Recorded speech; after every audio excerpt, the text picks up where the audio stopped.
He's put out a tax plan that has been very well received and is, in fact, quite an intelligent plan. So have several of the other candidates.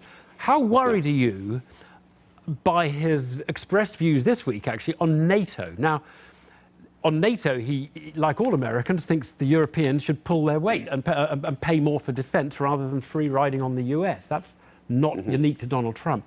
But he is the one who is saying things like, well, if they don't, and that breaks up NATO, it breaks up NATO, as though that's something that's kind of like the loss of a piece of crockery or something. That I would have thought would worry you about him.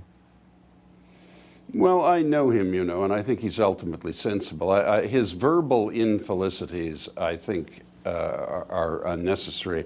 But remember, he's now in the phase where he's bringing what's called in the United States the Archie Bunker vote. He was a famous person on a television comedy program. Alf Garnett, who was the American Alf Garnett. That's the corresponding British figure, exactly. But he's not a clock punching man with a metal lunchbox. He's a billionaire and he's run a very successful company. But he's brought that vote in, and now he's broadening it out and speaking in less worrisome cadences, I think, and more sensibly and comprehensively. But I'm not worried that he, if elected, would do completely irrational things. On the specific subject of NATO, I believe that Britain and Poland and one of the little Baltic countries are the only ones, along with the United States, who are meeting the pledged quotas of the 2% of GDP devoted to defense. I am quite ashamed of Canada's performance in this, and I have made that point well known in this country.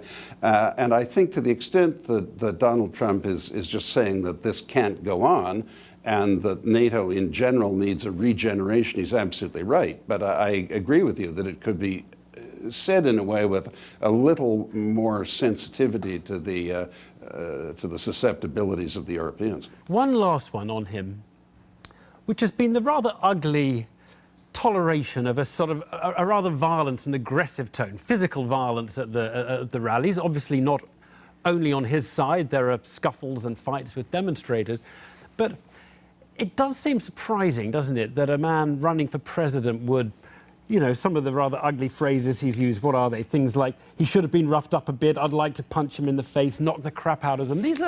These are sorts of phrases that was ISIS. He was talking, your last quote was about ISIS, not about Americans. But the other ones were about hecklers, yeah. Look, as I say, these are infelicities, but he certainly hasn't encouraged violence at all. Donald is, in fact, a moderate. If a candidate is going to upset them, it's going to, and not that I would urge this, but it's going to be someone like Cruz, whose natural constituency is a bunch of Bible-thumping corn cobbers with M16s in the rear window of their pickup trucks. Donald is a moderate, and for these left-wing organizations to try and disrupt his meetings, I think his response to it, while it could have been better phrased at times, has in fact been designed altogether to settle things down. And I believe they have settled down since that unfortunate incident in Chicago a few weeks ago. I mean, the comparison is made to Benito Mussolini, isn't it? I wonder what you think of that. Please. Really? No. I mean, this is just bunk. I mean, he's not a bit like Mussolini. I mean, you can't compare him to a fascist who orders street gangs around and they all dress in black shirts and march on the Capitol. You know, the big story this week are these Panamanian papers, these Panama Papers, leaks, offshore accounts, all of that. Look, as someone who was a publisher of newspapers, which obviously like leaks, someone also who has complicated financial affairs, I wonder what you make of those Panama leaks and where the offshore accounts are now held in public esteem or lack of. Just because somebody has an account in Panama or uses a Panama law firm for the British Virgin Islands, there's nothing wrong with that. And I think this hectoring of your prime minister has been unjust. I don't see that he did anything wrong or his father did anything wrong or that there's any reason to harass him about it. I know some people have said you've used offshore accounts. What's your position on them at the moment? Come on, tell us, confess. Who me? I haven't used offshore accounts. You haven't? No, I haven't. No, okay. No.